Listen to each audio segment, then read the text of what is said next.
Enjoy all your favorite sports like never before at BetMGM. Sign up using code Hawkeye and receive up to $1,500 back in bonus bets if you don't win your first bet. When you register with BetMGM, you'll get instant access to a variety of parlay selection features, live betting options, and the best daily promotions in the business. And with BetMGM at your fingertips, every play and every game matters more than ever. Remember to use code Hawkeye and receive up to $1,500 back in bonus bets if you don't win your first bet. Place your money line, prop, or parlay bets with the king of sportsbooks today. BetMGM and GameSense remind you to play responsibly. BetMGM.com for terms. 21 plus only. Iowa only. New customer offer. Subject to eligibility requirements. Rewards are non-withdrawable bonus bets that expire in 7 days. Please gamble responsibly. Gambling problem? Call 1-800-BETS-OFF. At Parker, our purpose is simple. We want to make the world a better place by working more efficiently, by using more sustainable practices, by developing better technologies. We keep moving forward. With each new idea, innovation, and partnership, we're one step closer to fulfilling our purpose every single day. To find out more, visit parker.com/purpose. Parker, engineering your success. Hashtag no music, no intro. We are continuing to push out content. Ryan and I have been wanting to do a space episode for such a long time. And I think everyone knows what the motto is. Like, we're not just going to have anyone on our podcast to, talk about a certain subject. We have to get the right people. So the pleasure of joining us on the podcast this evening is Sophia Gad-Nasr. Just tell the listeners, Sophia, of your accolades in terms of what you're bringing to the show tonight before we just delve into space. Yeah, sounds good. So thank you for having me. I am a cosmologist, so that means I study kind of like the universe as a whole and how it evolves, what it's made of, even stuff that we don't understand. And so that's that. So what I'm trying to bring, I guess what I want to bring to the podcast today is more like just a general excitement about the universe and physics, because physics is usually presented in a way that is very scary. And, you're throwing like a bunch of numbers and math and all this stuff, and it distracts people a lot. And so but it misses the whole point, because there's so much stuff that is mind blowing in this field that I really want everybody to know. And so that's what I'm hoping to do today. We're ready for it. We are ready for it. That said, Ryan and I need to know. I didn't wake up. I didn't get superpowers yesterday. Ryan didn't get superpowers yesterday. What is going on? Where are our powers? Where are your powers? Well, unfortunately, you're not going to get superpowers today. But I mean, well, it depends. It depends on what you consider a superpower. If you start to understand the universe a little bit more, I think that's kind of a superpower. You won't be able to fly, but I'll take it. But you'll be able to understand that there's a lot of stuff that you can't see everywhere. And so, Right. Can we settle this debate right now, though? The whole debate regarding Jupiter and Saturn. So you're obviously Team Saturn. Yes. Why to you is Saturn a superior planet to Jupiter? So it's not that I don't think it's that it's superior, because both planets have such interesting dynamics going on in them. But really, it is the rings. Like, the rings are just, it's the only planet that has a set of rings that are that dramatic. All the outer planets do, including Jupiter, actually has rings too, but we just can't see them. Whereas Saturn's are in your face. Like, you look in a telescope, you're going to see them too. So it's amazing. And these things are, I think in about 100 million years, they're going to be gone. So we're really lucky, on the cosmic scale, to be alive today, to be able to see them. And so that's what really steals the show for me. As well as a mission that it was called Cassini, that was taking close-up images of, yes.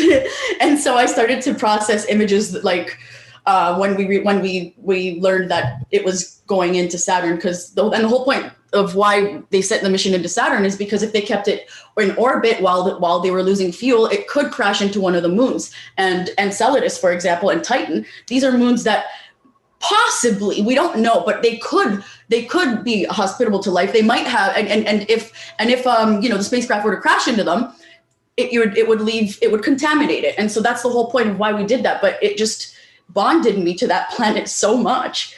And also, I mean, come on, like the rings, you can't touch it. You just can't. Jupiter's got the great red spot, and it's awesome, and it's beautiful, swirling and everything. Like if you took the rings off of Saturn, it's so thick though. Like yes, it is. Like it is.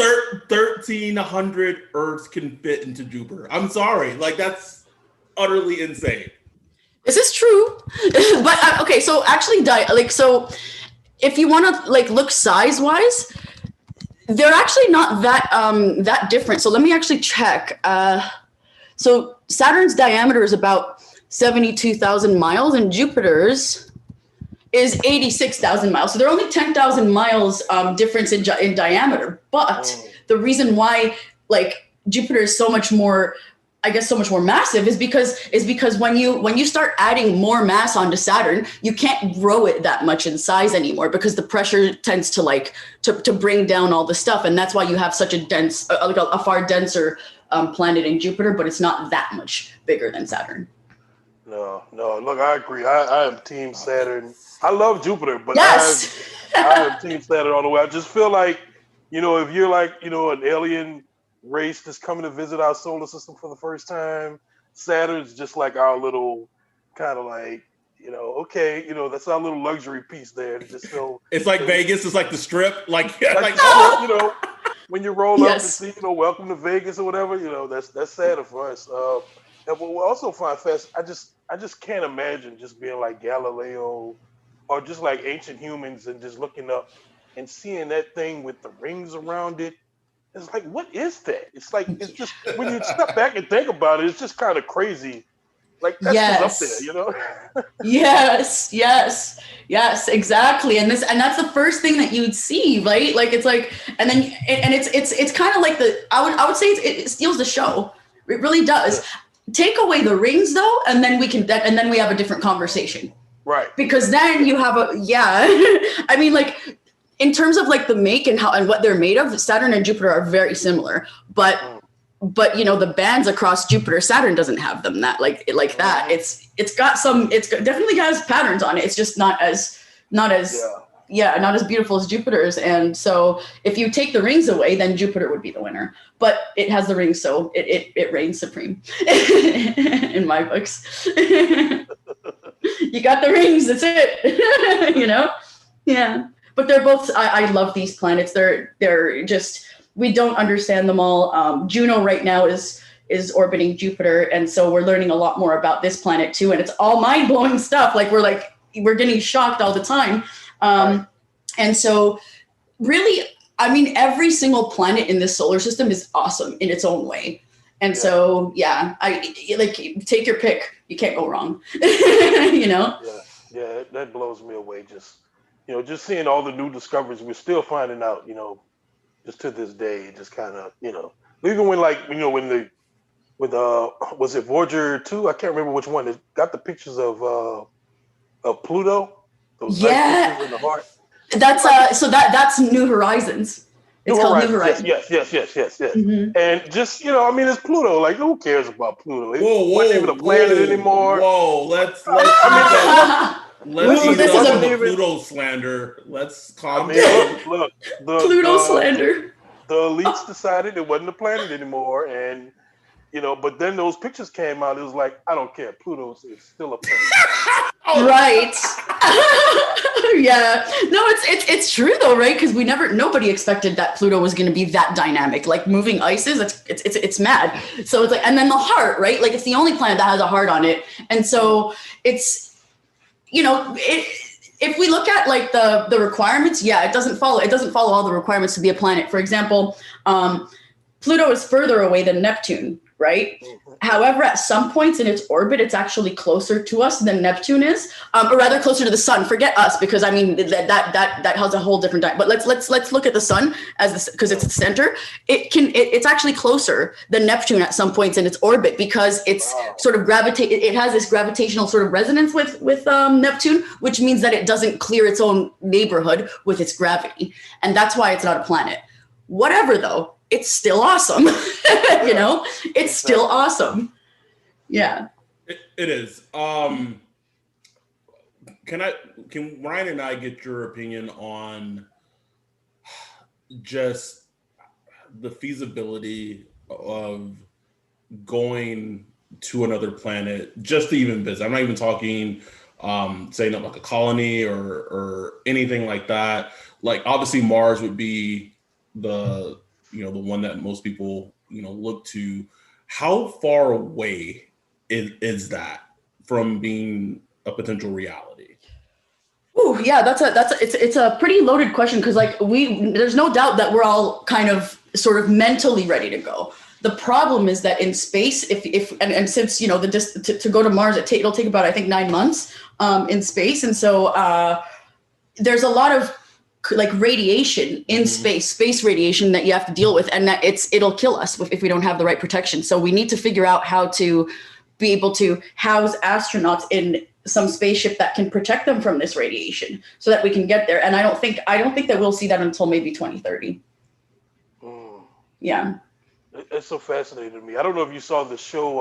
I think it was called Away. It was on Netflix. Yes. It was about the first mission to Mars or whatever. And I think they had water in the outer halls of the spaceship that would help block radiation. Is that true? Can water just block radiation, or is that just some Hollywood sciencey thing? Okay, so I don't think I saw that part in that show, because I didn't end up watching the whole thing for several reasons. But yeah, no. That's not going to help. No. Well, does that happen a lot? When you watch, just watch Yes. movies or TV shows where you just oh no, this is stupid. Yes, it does. I'm also the person that knows how to I can be whoa, okay, that would never happen, and then just continue. I can do that if the storyline is good enough for me, but I will notice. It doesn't matter. I will notice, and I'll be you could have did something different.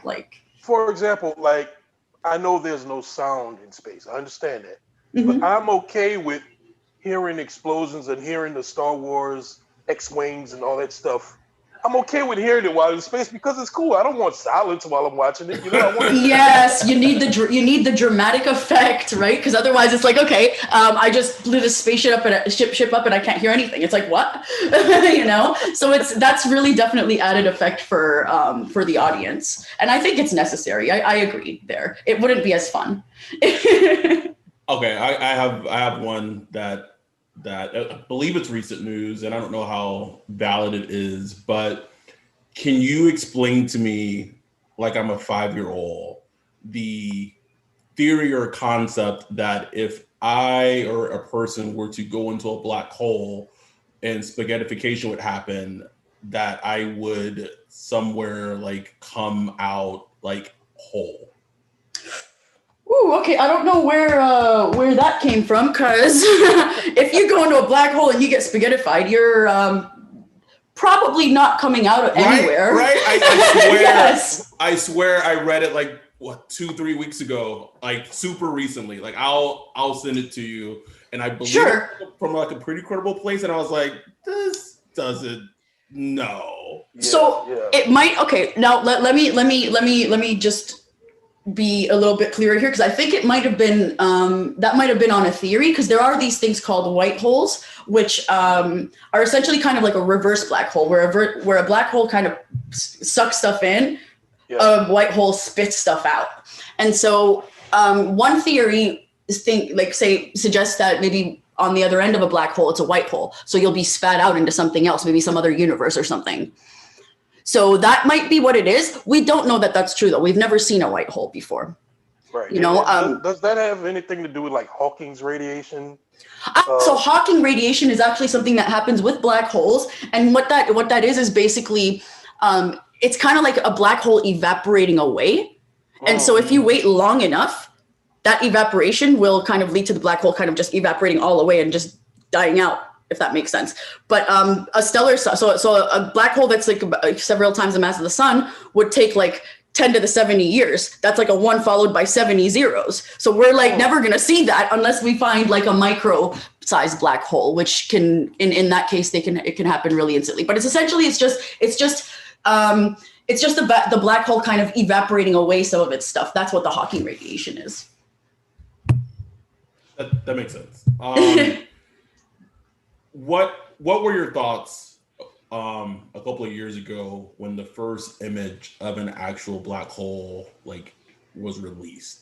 Like, as what you do in life, like, do you remember like where you were? Like, was that just this moment for you, like you'll never forget?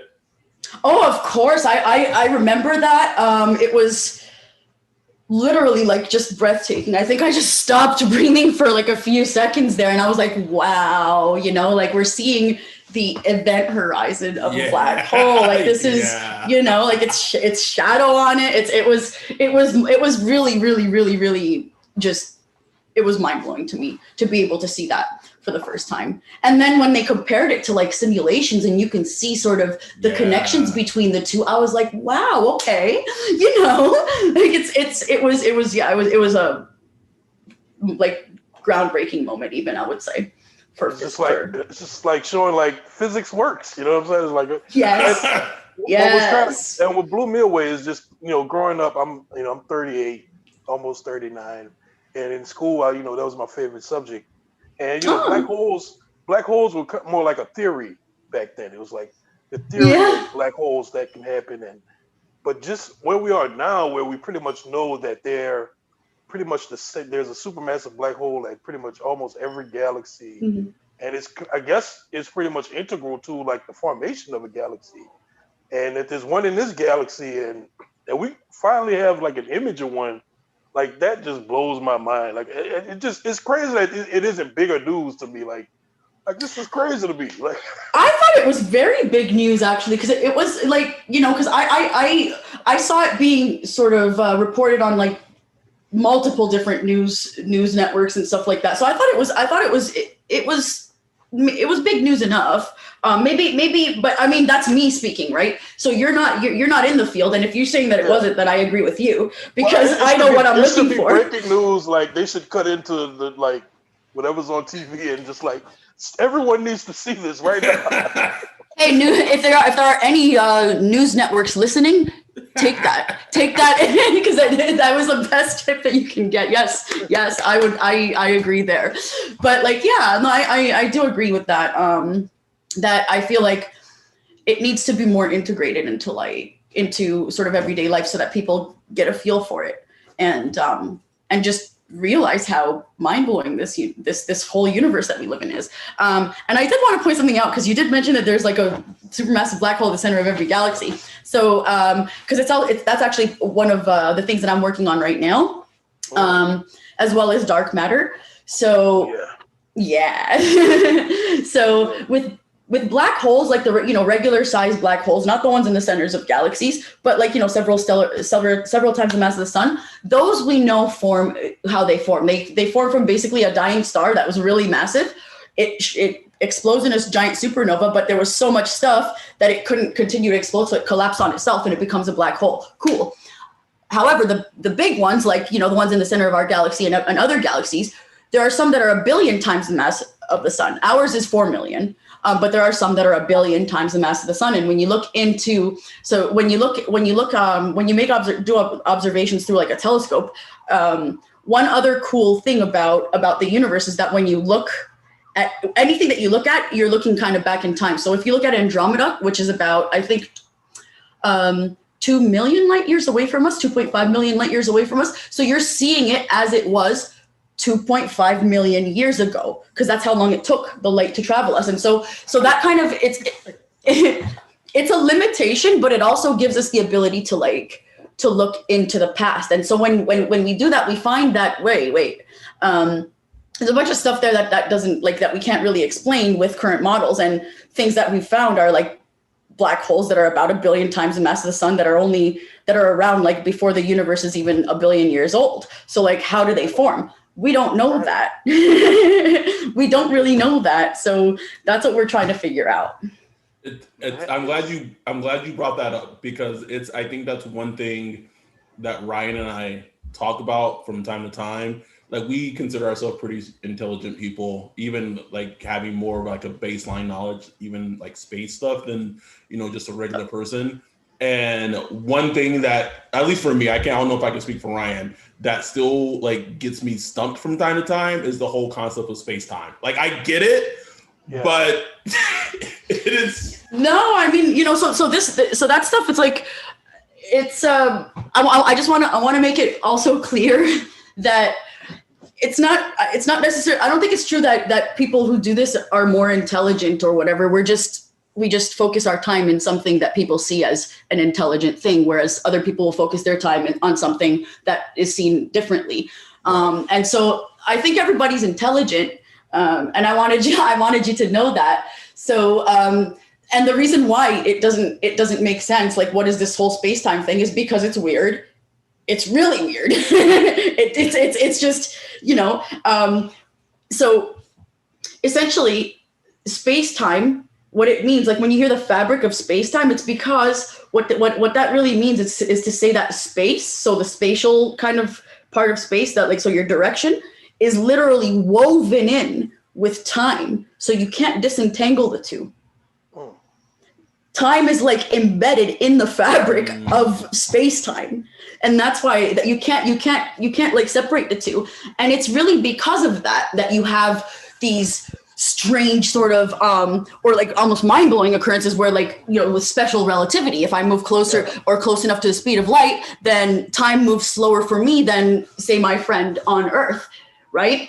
And so if I go somewhere, like let's say I don't know, we're both like 25, and I decide to go, on a spaceship at the speed or close to the speed of light. I can never go at the speed of light because I have mass. So, but close to the speed of light, let's say, and then I come back, I'll be younger than my friend is, because time passes differently for me in that case than it does for her. That just, it blows me away. But from your perspective, if you're traveling close to the speed of light, say you can say, okay, I'm going to travel to Alpha Centauri and back. We're going to Alpha Centauri? Okay, cool. Mm-hmm. At 99% the speed of light and back. From your perspective, time is the same, right? Like, time is moving, is flowing from your perspective at the same rate until you get back to your friend. So it's actually moving differently for me too while I'm in that spaceship. Yes. Oh, so my clock is going to move differently than my friend's does. Oh, yeah. My God. Yes. The easiest thing that maybe understand space-time on any type of level, it wasn't Interstellar. Like, I can't give Christopher Nolan any credit, although that helped a bit. It helped a bit. But there's a fantastic documentary on Netflix that's about black holes, and I've watched it twice. Oh, cool. And I guess there are two black holes that were like super far away that collided, and like we heard the sound on Earth a couple of years ago or whatever, and the time it took that sound of those two black holes colliding to reach us, like, was basically the entire history of Earth. And like, it's still absolutely fucking crazy, but like, it made sense. I was like, okay, I get it, but it's just conceptually, like, it's I don't know, it's wild. It's absolutely wild. Yeah. So also let's it's not really sound, like it is, but it's a gravitational wave. Right. So it's kind of like yeah. I just wanted to just make that clear. But yeah, I know. It's like this is the kind of stuff that keeps me here. Cause I'm like, wow, even, and it just never stops. It just never stops. It's always so interesting. Like, you have two black holes colliding, but mind you, so we get that signal in the form of those gravitational waves, but they're so tiny. Right. So like imagine how precise these instruments have to be. Like small, how small are they? Like a fraction of your hair, basically, the fraction of your human hair. Yeah. So it's like, wow, like how precise your instruments have to be able to detect that too. We've come like such a long way. It's unbelievable. And yes. Before I want to get to dark matter, I really do. But before we get there, a black hole is like, correct me if I'm wrong, there is no surface of a black hole. Like correct. It's simply a point in space where, as far as we know, anything of physical existence no longer exists that we know of. So, I mean, what is it? Like, it just it's like a glitch in the matrix. Like, it makes no sense. It makes no sense. Yeah, so this is actually, I think, it's kind of like a reflection of the fact that we don't have physics completely right yet. Like, we don't understand all the physics that we need to yet. And the reason why is because, well, a black hole is massive. So you're talking about massive stuff. Then we're talking about cosmological things, where you want to look at, like, say, general relativity. But we have it all kind of cramped down into a point, as you just said. So if I'm going down to a point, I'm going to need to use quantum mechanics to sort of figure it out, because that's like a microscopic thing. Mm-hmm. But you try to use both of them together and they do not play together well. And so so essentially what happens there, like the whole point, or like rather the whole point, I mean, the point that you're talking about, like the point that everything kind of sort of collapsed into, that's just sort of a reflection of the fact that we don't have the right physics to be able to explain it. And that's why it comes out that way. And that's the singularity. And that's the singularity, exactly. So singularity is basically just, your math can't explain that. That just blows me away. But it's exciting. It's exciting in a way because, like, I know at some point we're going to find out something. Like, there is going to be a breakthrough. Oh man. Yes. I wish I could be in that field. I really do. I mean, you don't have to be in the field though. All you need to do is just follow me on Twitter. I'm Astro Party Girl, and I'll tell you all about it. So it's all good. I got you covered. I'm already following. But one thing that you could do, like, of course, black holes don't have a surface, but like, and they're not, it's just like, as you said, but like we can assume that. We assume that its sphere would be where, say, the event horizon is. So you can make that assumption and say, okay, that's how big it is, kind of thing. Because the moment that you cross that, like, not even light can escape. You're gone. You're out. Like, you're done. So I have two questions for you. Favorite space movie? Favorite space movie? Movie. This is actually this is going to be funny to you all too. And some people will also disagree with me in my own field. I really loved Interstellar. I really did. Yeah. Oh, nice. Yes. I really did. Yeah, I loved it. What didn't the people you feel like about it? Was it the love stuff, love transcend time and space? Stop it, Ryan. Really, I don't really know, because I don't understand why, like, you wouldn't like it. I think there's, like the moment that like the stuff that happened inside of a black hole, that's I knew it.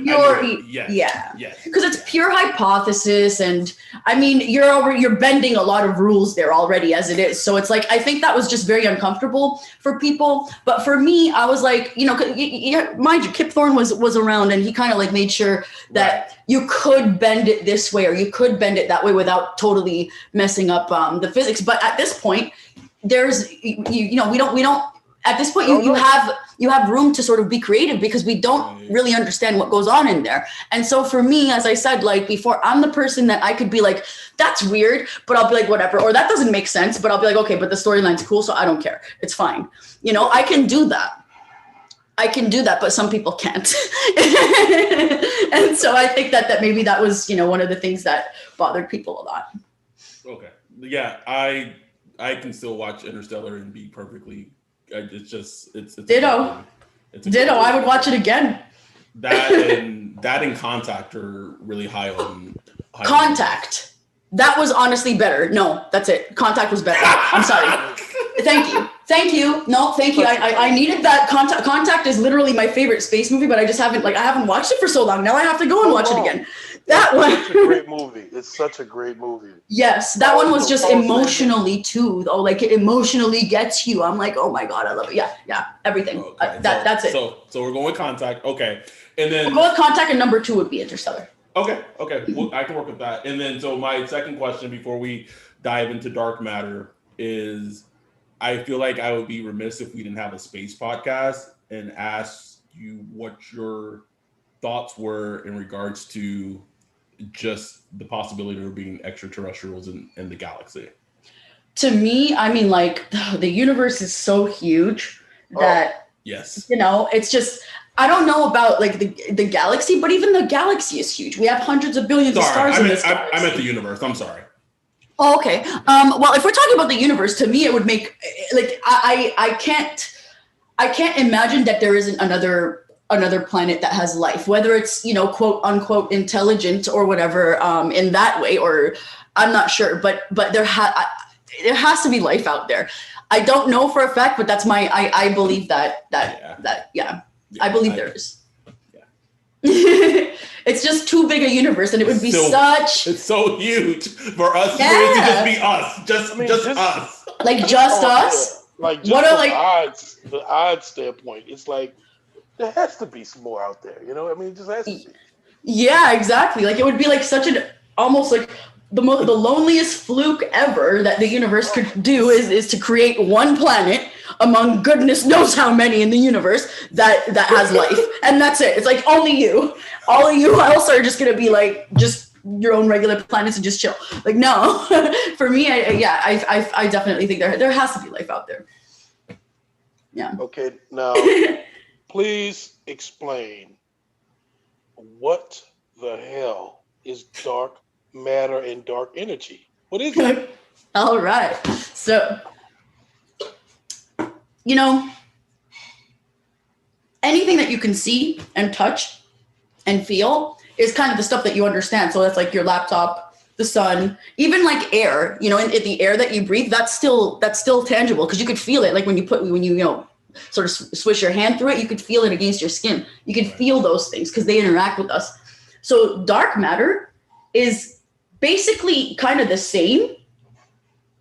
So it's also matter. They're both matter. But the only reason, for example, we can touch things is because of the forces and the interactions that those particles that make up that thing are made of. So like we have skin and we're like, we got bones and we're formed into this sort of body, but fundamentally we're made up of particles, and those particles have specific interactions. Those interactions are what allow us to touch things.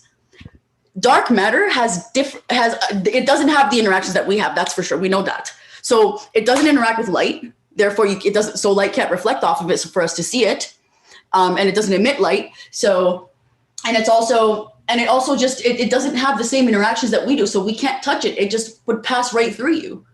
And so, if you were to take away the interactions that regular matter had, we wouldn't even be able to form objects really like in the way that we do. Like the reason why things stay together in a solid object is because of interactions that hold them together.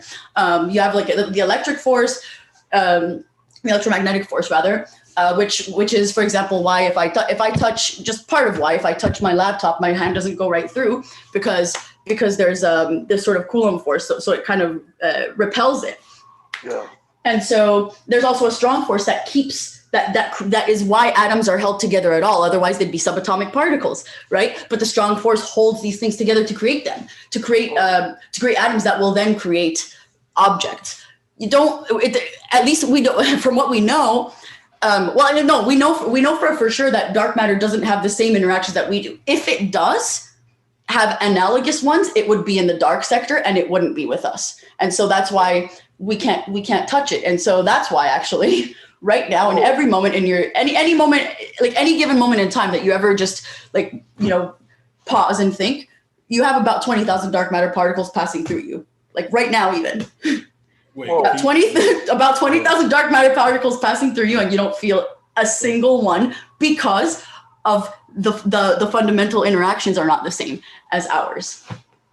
Oh. Okay. So dark matter is essentially dark matter is stuff just like us. We're stuff, but it just has different interactions, and there's a lot more of it. There's like there's like 6 times or 8 times more dark matter than there is regular matter, and so it, because of the fact that it doesn't interact with the same things that we interact with, is actually one of the reasons why we have galaxies today. Is because in the early universe, there are these little kind of pockets a lot through space-time where things could fall into because they interact with gravity. So, and this is when the universe was really dense and hot and like kind of compact. So it's beyond the cosmic microwave background, earlier than the cosmic microwave background. So this is when light and matter it wasn't disentangled. Like it was all interacting with each other. So it's kind of like opaque, kind of like if you look at the sun. You can't see through it, and don't look at the sun, please. Don't do that. Don't look at the sun. But if you do, you can't see through it because it's opaque, because photons are bouncing off of stuff all over the place in there. And that's kind of, I guess, an analog I like to use to explain what it would have been like in the early universe. You just have photons bouncing off of everything, but they don't bounce off of one thing, dark matter, because they don't interact. And so when regular matter tried to fall into these dense pockets, under gravity, photons just push them out. But dark matter didn't have that problem. It just fell in and it created these sort of what we call seeds, right? So it's like sort of gravitational seeds, so that once, the universe continues to expand as it grows and cool, then eventually photons roam free. And so you can see now through the universe, and that's where the cosmic microwave background is. After the cosmic microwave background, we can see things, and so it kind of formed the seeds for matter to, after once this happened, regular matter fell into them with gravity to form stars and galaxies, and today it serves to hold these galaxies together. Oh. Now, see, that makes no sense to me. They don't. So they hold the galaxies together, but they don't interact with matter. Like, what do you mean?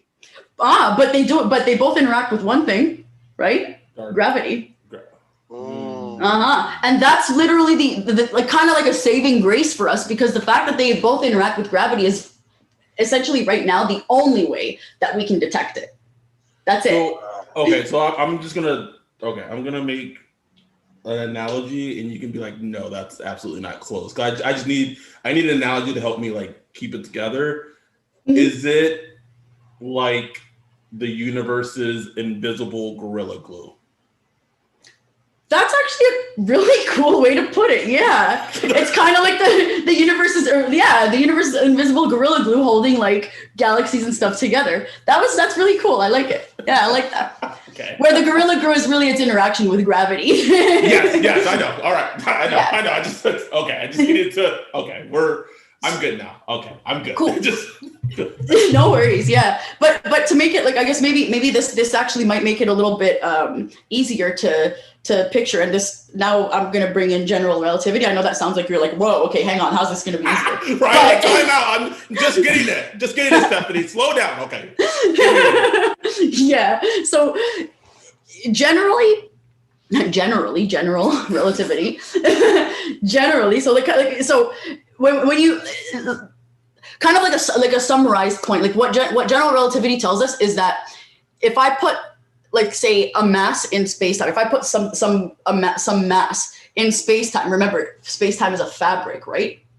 If I place it on that fabric, it's going to bend the fabric. The heavier that object is, the more bent sort of a bowl it creates in this fabric. It's kind of like if you were to take like a bowling ball and put it on a trampoline, for example. Right. Yeah. And so the more massive that it is, the deeper that well is. So there's so much more dark matter than there is regular matter, and it's creating this huge sort of bowl in space-time because of its gravity. So if there's stuff in there, it's going to sit there. It can't fall out because it's in a really deep bowl. So it can't get out. Does that kind of make sense? Yes, yeah. It does. It does. Yeah. Thank you. No problem. But on the, counter to that, there's this force pushing the universe out, and it's expanding faster than the speed of light, right? Ah, yes. So now we turn to dark energy. Dark energy. So the only thing that dark energy and dark matter have in common, and I really want to make this point because a lot of people don't know, the only thing that they have in common is that they both have the placeholder of dark in their names. That's it. They're completely different. Like dark matter is actual matter, whereas dark energy it's not matter. It's more like sort of kind of like a field. We understand it far less than we do dark matter as well. But this is stuff that's causing, like, as you said, it's kind of stretching space-time apart, but it does it faster with the progression of time. So the more time moves, it starts to stretch it apart faster. And so that causes, that means that certain objects, if they're a specific, like say, distance away from us or anything further, they're gonna be moving away from us faster than the speed of light. But that doesn't break physics because they're not technically moving. They're being stretched apart. So if it was an actual, like, if it was something that actually moves faster than the speed of light, then you'd be like, hey, whoa, hang on. And you'd be right because physics tells us that that's not possible. But in this case, they're not actually moving because it's space-time being stretched apart. And so you do have things moving away faster than the speed of light. That means we'll never see them, ever. So I feel quite a bit smarter now than I did a couple of minutes ago. So those explanations helped a lot. I'm glad. And so, like, also, you know, I think this is really cool to point out too. You know, we don't understand dark energy. We don't understand dark matter. I would say we're closer to dark matter to figuring out dark matter than we are dark energy. But we really only understand regular matter and its interactions. So, because we haven't discovered the dark matter particle, so we don't really know what it is. And regular matter, the stuff that we're made of, is only 5% of the universe. 5% of what the universe is made of. 70 goes to that weird stuff called dark energy that is stretching this universe apart faster and faster with time. And 25 goes to dark matter. Then you got little 5%, and that's us. That's it. We're 5% of the universe. We got a lot to figure out. That is unbelievable. It's unbelievable. It just blows me away. And just the scale of the known universe, the visible universe. It's the human mind can't even comprehend it, really. We could put numbers by it and say it's, you know, this many light years, whatever. No, there's no way. But like it's just on a scale that we can't imagine, and that's the visible universe. Yes, like, what's exactly. Beyond that? Like, we can't even comprehend what's beyond that, because it's like, is there a theory? I don't know. You tell me. So we think the universe might be infinite. However, so that point that you were saying, like, there's an observable universe. So there is a point beyond which we can never, ever, ever, like, we can't communicate beyond that. It's out of reach to us. For us, it's gone. Like, we will never know, ever. That doesn't exist for us almost, you know? We can never know about it. And so, you know, you could like, so some theories might say that, for example, you know, because we're a flat universe, at least we think so. The geometry of the universe is flat, which tells us that it might in fact be an infinitely large universe. But we'll never know that anyway. I mean, like, well, even if we could, like, how do you know what infinity is? You know what I mean? Like, you can't reach it, right? But that's the point. Like, you can't reach it. That's the point. You can't. Yes, exactly. And in this case, we can't also, because it's out of reach to us, and we'll just never know. So, but that blows my mind too. I'm like, you know, there's parts of the universe that we will never be able to talk to. Like, what does that even mean? That's wild. Yes. So that opens up the possibility for, if it's infinite, isn't that like multiverse? Isn't that mean like every possible circumstance can happen because it's infinite? I mean, so it depends on which multiverse theory as well. So there are some multiverse theories that say, like, you know, there's a copy of me somewhere that is going to do that. Let's say, because this is true. I used to, I used to sing, and I used to play guitar, an electric guitar. And so, but there's a universe where that's what I do, but that's not this one. In this one, I'm a physicist. And so like, that's one multiverse theory. But yeah, I mean, for example, if the universe is infinite, it could mean that we're just one of infinitely many universes. It could be like, there's one sort of theory that has sort of these sort of slices that we call brains that universes live on, that could collide with each other. There are bubbly universes that can just they just keep popping up in this sort of an ever expanding field. So these things will, as soon as they kind of pop up from sort of a little instability, they start to expand, but they're also expanding away from the others. And so this continually happens out to infinity, from infinity. And that's why it's so hard for us to grasp, is because, well, if that's true, then where did the multiverse come from? And we could never actually know anyway, because we can't make contact with anything outside of this universe, because outside of this universe, physics will be different. And so ourselves, we would probably just either fall apart, or I don't know, we wouldn't be who we are. We would just disintegrate, because the physics there just doesn't work for us. So that's another bummer, I guess. We couldn't really go to another universe, but maybe it's comfort. Maybe it's a comfort knowing that there's a copy of you somewhere else doing something different. Speaking of different universes, one of the space discoveries that happened a few years ago, like, to me, is like still one of like my favorite things, just because it's just so interesting to me in terms of like interstellar stuff, is the Oumuamua comet that came in 2017. Oh yeah, that was awesome. Yeah. Mm-hmm. The first interstellar object that we know that came into our universe, our galaxy. Can you explain like the fact that this object that is from a completely different universe comes into this universe, but then it leaves? Like, can you just okay, hang on a second.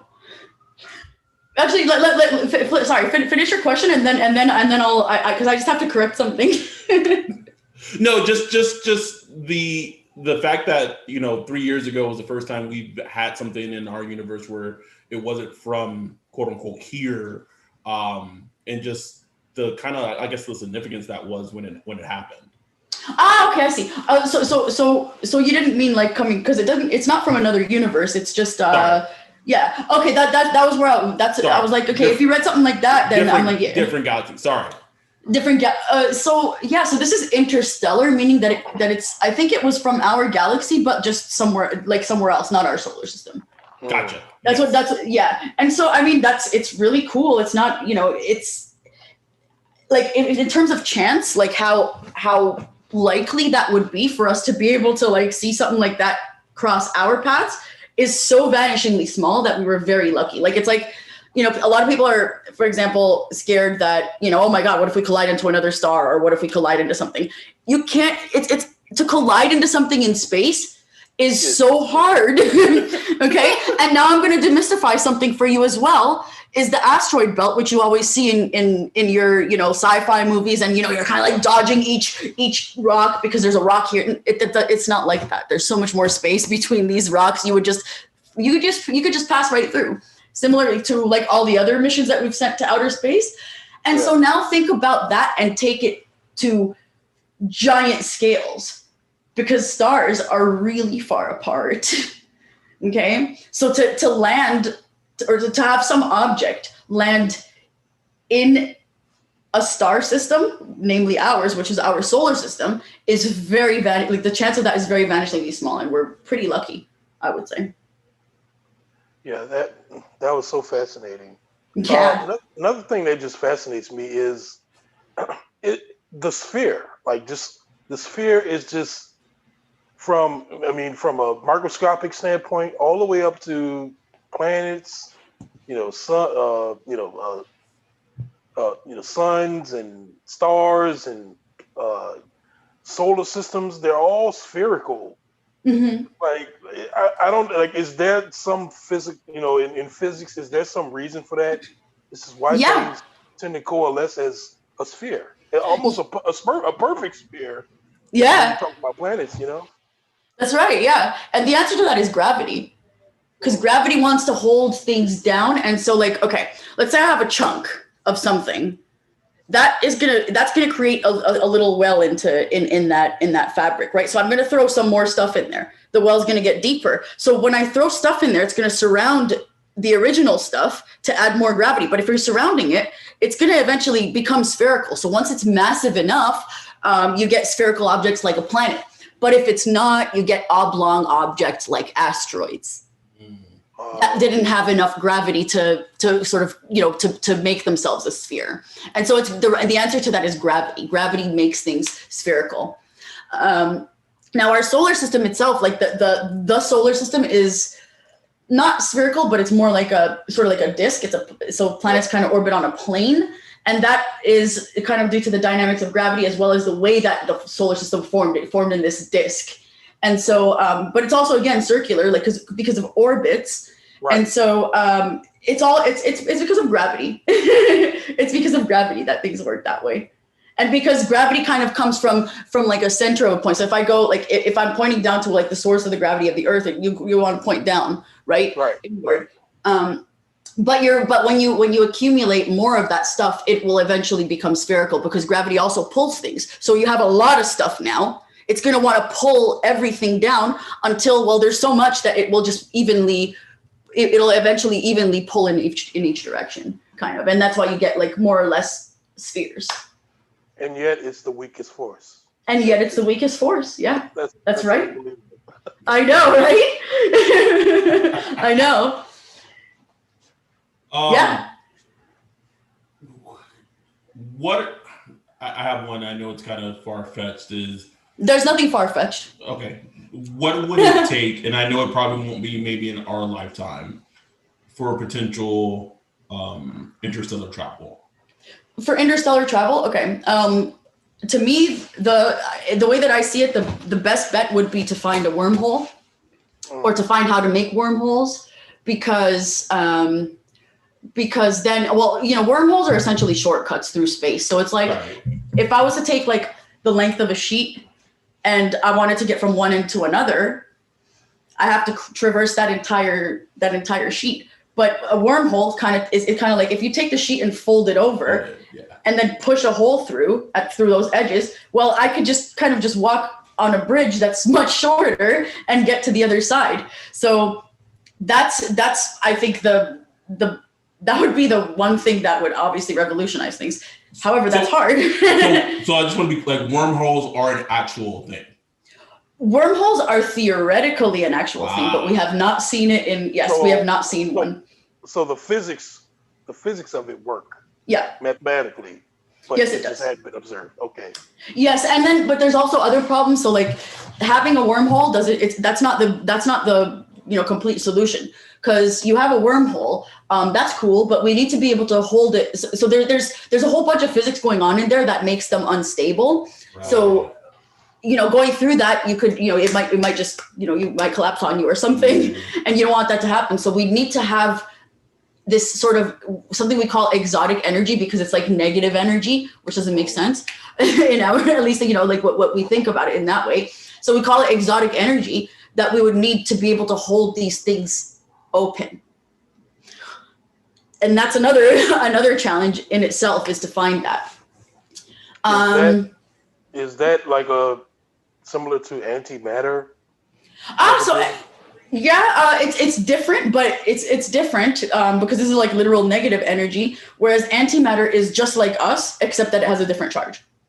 Okay. But I mean literally just like us. So it's like it's not in the same way that dark matter is like us. No, it's just like us except for the charge. That's it. Oh. And because our charges are different, if we meet antimatter, we annihilate into photons. Then. Wow. Yeah.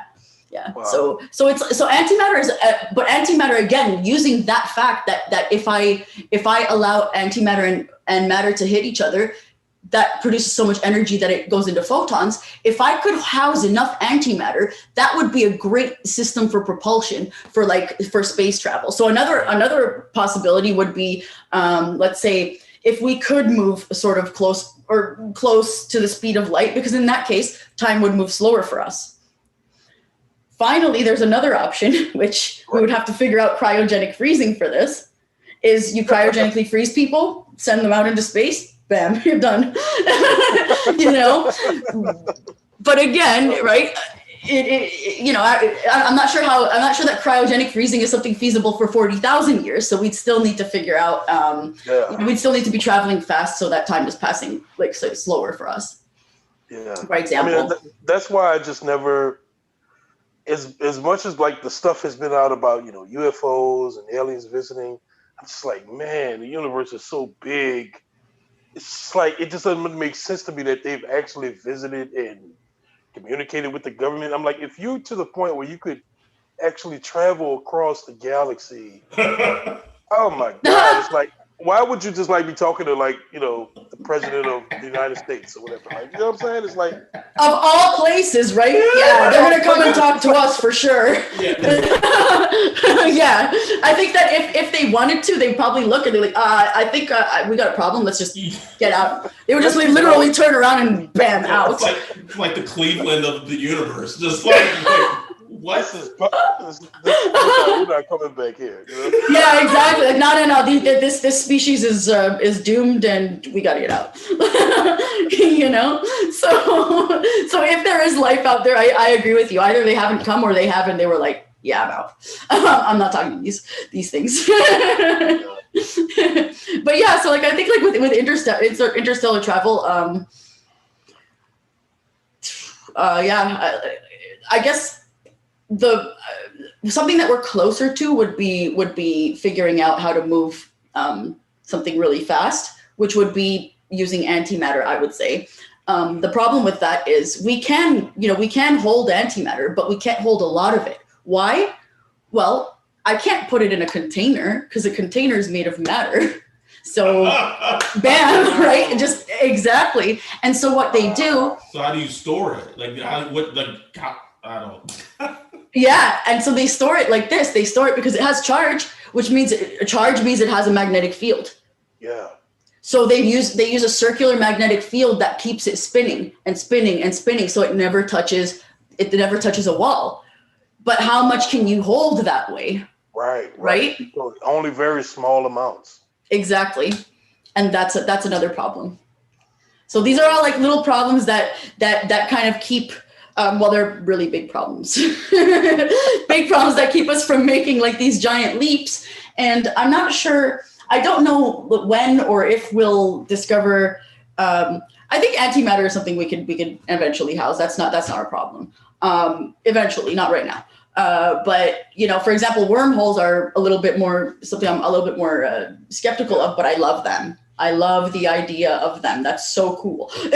So, but yeah, I feel like we're closer to that in terms of interstellar space travel, is maybe getting a spaceship to travel fast enough that time moves a bit slower for us while we're on it. Yeah. And so that, if I wanted to go to Alpha Centauri, which is 4 light years away from us, that would take, if I was traveling at the speed of light, that would take 4 years. If I'm traveling less, of course, because we can't travel at the speed of light because we have mass. Then it would take me it'd take me a bit longer than that, but it would still be short. Whereas like if I was to travel at the fastest speed of a spacecraft today, which is like, well, I don't know, it's less than 100,000 kilometers an hour. Or let me see, fastest spacecraft. So. In any case, I'm sorry. There's the Parker. Yeah, that's right. The Parker Solar Probe is actually at 430,000 miles per hour. So that's going to be, I think, the fastest one. Even at that speed, we're not going to get there without cryogenic freezing. Yeah,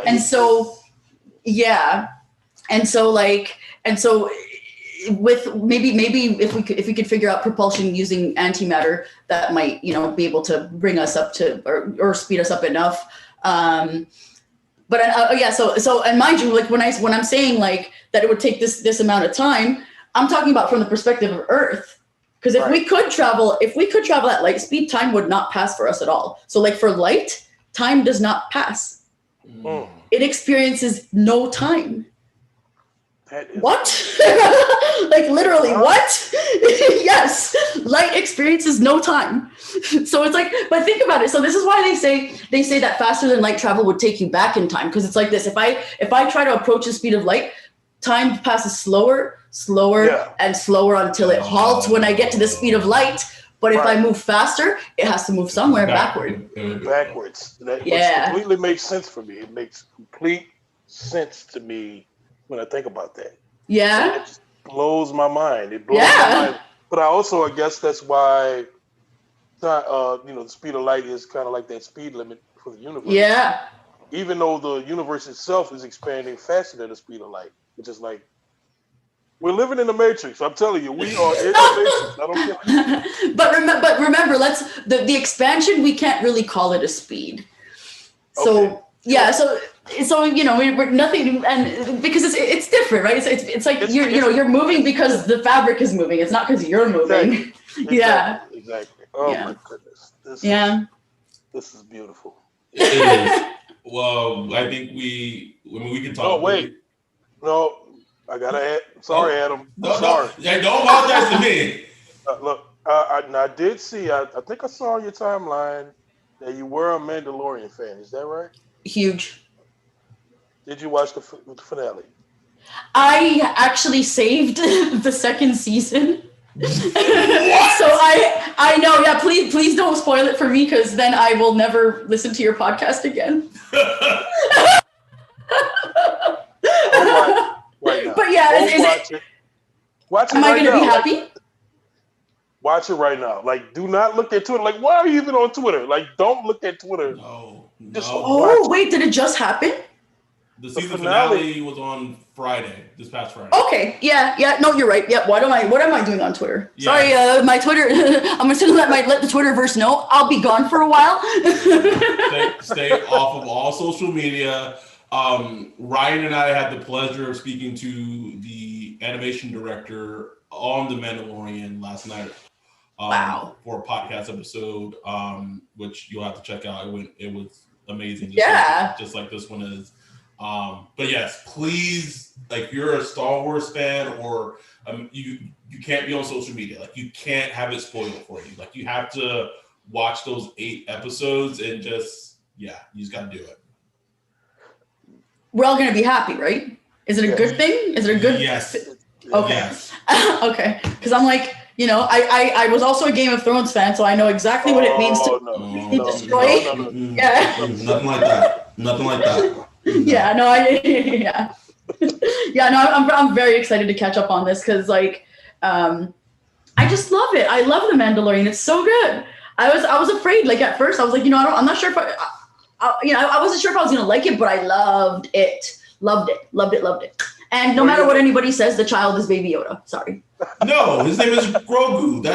No. Yoda, Baby Yoda. It's Baby Yoda. It has to be Baby Yoda. No, I'm telling you, Grogu. I don't know. Like, it just, you're like, oh, okay, like, yeah, that is Grogu. It'll grow on you. It does. Because the episode where like they revealed his name, I was like, ugh, like I don't like that, like Grogu. Ugh. But then you're like, oh, okay, like it grows on you. I promise it does. I promise. Okay. I mean, I still like Baby Yoda better. But yeah. Were you in other Star Wars previous to Mandalorian, or did you just? Yes. Oh, of course. Yeah, Star Wars is huge. I love it. I love Star Wars. Mm-hmm. Actually, just not too long ago, we binged the whole, like, all of it, but we did it in sort of like we did it in actual order, which means we started with the newer ones and like the newer made ones, right? Because those were the first episodes, and then so we did it that way. It was interesting because you can see that in the newer ones, they tried to make connections so that people can see, like you could see that after when you watch it that way. And it's really cool to see like what they tried to do to sort of remind you that they're connecting it to the next episodes, which were made in the 60s or 70s or whatever. Right. Yeah. 70s rather. Yeah. One question I had for you is just what led you to this passion of being a physicist, you being super into space? How did that stem, in your life? Yeah. So for me, it's definitely not. I'm not the kid I'm not the person that was the kid that knew that they were going to be a physicist when they grew up. I did not. I knew that I loved space. Like, my mom would take me out on meteor showers. Black holes fascinated me. I remember when the first planet was discovered, that blew my mind. And started my mind running wild and stuff like that. But it was still, I thought that, because I was, my dad's Egyptian. He's also an applied statistician, which is basically a type of math. And so he would, teach me sort of math beyond the curriculum. So I was very good at math. And he also just expected me to be a medical doctor, because that's just what if you're an Arab, that's just almost one of it's either that. Yes, it is. Yes, it's either that or engineering. And that's it. It's like, otherwise there's no other thing for you to do. And so I thought that I was going to be a medical doctor until I realized that I couldn't deal with blood. I just, there was no way that I was going to be able to do that. And I'm like, yeah, no, I'm going to go find my own passion. And so when I enrolled in college, I enrolled undecided. But then I came across an astronomy club. And so I started to attend. I went to their meetings and, star parties and talks. And I was just like, wow, okay, this is what I want to do. And I enrolled into the astrophysics program. So that's what really brought me into it is an astronomy club. So I really want to encourage people, if you ever want to do clubs, do it, please, because it can change people's lives. It's a big deal. So for me, it was that. And yeah, I just fell in love with it, and I realized I really wanted to do this. Well, that's great. And I am living through you. I'm like, wish I went to those clubs instead of, just going to random parties and doing The joke is Ryan doesn't attend parties, so he wouldn't have even gone about this club. Nice. Well, we had a blast having you on the show. I hope our listeners. I'm pretty sure, just like us, our listeners are more educated in terms of space and theories and all that. It was fantastic. There's everything we definitely hoped it would be and more. So for sure, put your Twitter at, so people can follow you on Twitter and get more information regarding space. Yeah, sure. So I'm at Astropartigirl, and yeah, and I definitely tweet about space a lot. I'm also doing TikToks. I literally just started. So you'll get a lot of space from me on there. Awesome. Sophia, it's been a pleasure having you on. If all goes well, if Ryan and I are lucky, this will not be the only episode that you do, because we can talk space all the time. I'd be happy to join you guys. You're fun. I love talking about space with you. So yeah, I'm down to come on another time too. Don't tell me that. Don't tell me that. I'm gonna be like, just give me a couple of months though. We could do that. We could do that. So thank you so much for coming on.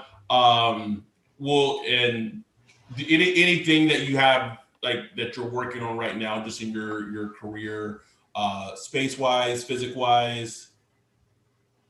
Oh yeah. So right now I'm actually working on I'm using dark matter to explain how those supermassive black holes that we talked about that are in the center of every big galaxy. I'm trying to use dark matter to explain how they were formed.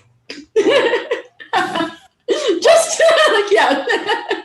Okay, that's it. Yeah. Right. All right. Well, okay.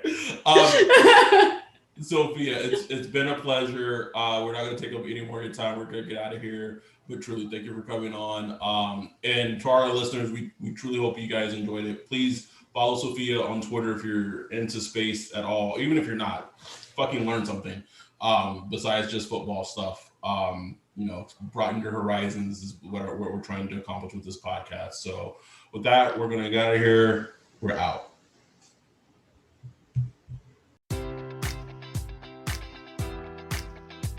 Enjoy all your favorite sports like never before at BetMGM. Sign up using code Hawkeye and receive up to $1,500 back in bonus bets if you don't win your first bet. When you register with BetMGM, you'll get instant access to a variety of parlay selection features, live betting options, and the best daily promotions in the business. And with BetMGM at your fingertips, every play and every game matters more than ever. Remember to use code Hawkeye and receive up to $1,500 back in bonus bets if you don't win your first bet. Place your money line, prop, or parlay bets with the king of sportsbooks today. BetMGM and GameSense remind you to play responsibly. BetMGM.com for terms. 21 plus only. Iowa only. New customer offer. Subject to eligibility requirements. Rewards are non-withdrawable bonus bets that expire in 7 days. Please gamble responsibly. Gambling problem? Call 1-800-BETS-OFF.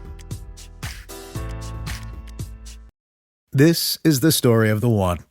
As a maintenance engineer, he hears things differently. To the untrained ear, everything on his shop floor might sound fine, but he can hear gears grinding or a belt slipping. So he steps in to fix the problem at hand before it gets out of hand. And he knows Grainger's got the right product he needs to get the job done, which is music to his ears. Call, click Grainger.com, or just stop by. Grainger, for the ones who get it done.